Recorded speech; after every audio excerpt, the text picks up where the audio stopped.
সিজদায় লুটিয়ে পড়ে চোখের পানি ছেড়ে আল্লাহরে পাপের স্বীকৃতি দেন। আল্লাহ, এমন কোন জুলুম নাই, গুনাহ নাই আমি করি নাই, সগীরা কবিরা, জেনে না জেনে, ইচ্ছায় অনিচ্ছায়, শিরকি বেদাতি সব গুনাহ করেছি।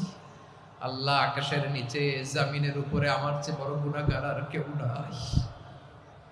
চোখের পানি ছেড়ে আল্লাহরে বলেন, আল্লাহ, আমি ছাড়া তোমার গোলামের অভাব নাই, তুমি ছাড়া আমার দ্বিতীয় কোনো রব নাই, তুমি ছাড়া তো কেউ আমার গুনাহ ক্ষমা করার নাই, তুমি আমার রব, তুমি আমার সব। বলতে পারবেন?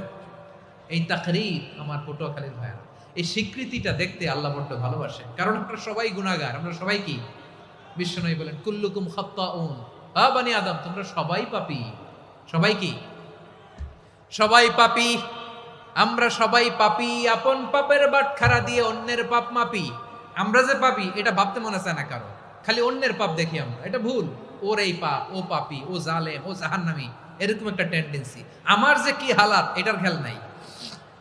খেয়াল করতে হবে যে আমি সবচেয়ে বড় পাপী, ঠিক কিনা বলেন? পাপ করি নাই এমন কেউ আছি? হ্যাঁ, আছি। কেউ না জানলেও জানে কে আমার পাপের ঘটনা? পৃথিবী না জানুক আমি তো জানি, আমি কি পাপ করেছি। হায় ও আমার কলিজার টুকরা ভাইরা, মাথাটাকে নিচু করে জীবনের সব গুনার ফিরিস্তিগুলো একটা একটা করে স্বীকার করে আল্লাহরে বলেন, আল্লাহ, আমি পাপী। আল্লাহ, আমার চেয়ে বড় পাপী এই দুনিয়াতে কেউ নাই। আকাশের নিচে জমিনের উপরে আমার চেয়ে বড় পাপী কেউ নাই।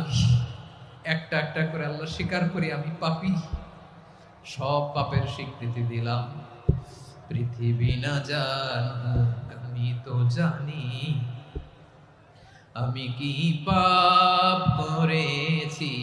হায় আমার পাপের করলে বিচার, বাঁচার আমার নাই উপায়। দয়াময় তুমি মাফ করো আমায়, মাফ করো আমায়। আল্লাহ তাআলা যদি দয়া করে আমাদেরকে মাফ না করে, আমাদের বাঁচার কোনো উপায় নাই। আপনি কি ভেবেছেন আপনার নামাজ দিয়ে আপনি জান্নাতে যাবেন? আপনি তাহাজ্জুদ গুজার, সেজদা দিতে দিতে কপালে দাগ ফেলেছেন, এটা আপনারা জান্নাতে নেবে না? আপনি এলাকার সবচেয়ে বড় হাতেম তাই দানশীল, এই দানের ভরসায় বসে আছেন, কশিন কালো না। আমাদের নামাজ, আমাদের রোজা, আমাদের ইবাদত, এগুলোকে মিজানের পাল্লায় উঠালে কোনো ওজনই হবে না। তবে আমাদের একটা কৌশল জানা আছে, আমরা আল্লাহর রহমতের ভিখারি। আমরা সেদিন আগেই গুনার স্বীকৃতি দিয়ে দেব। আমরা বলবো, আল্লাহ, তুমি প্রশ্ন করার আগে তোমার একটা কথা বলি, আমারে কিছু জিজ্ঞেস করো না, আমি সব করেছি। এমন কোন পাপ নাই যে পাপ আমারে দিয়ে হয় নাই।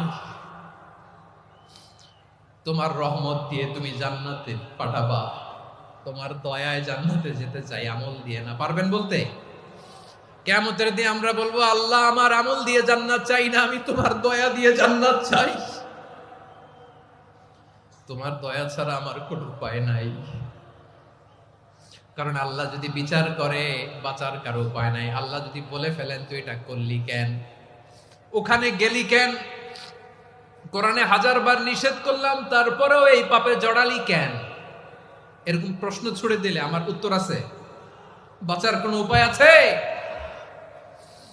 রোজ হাসরে হে আল্লাহ আমার করোনা বিচার, আল্লাহ করোনা বিচার, বিচার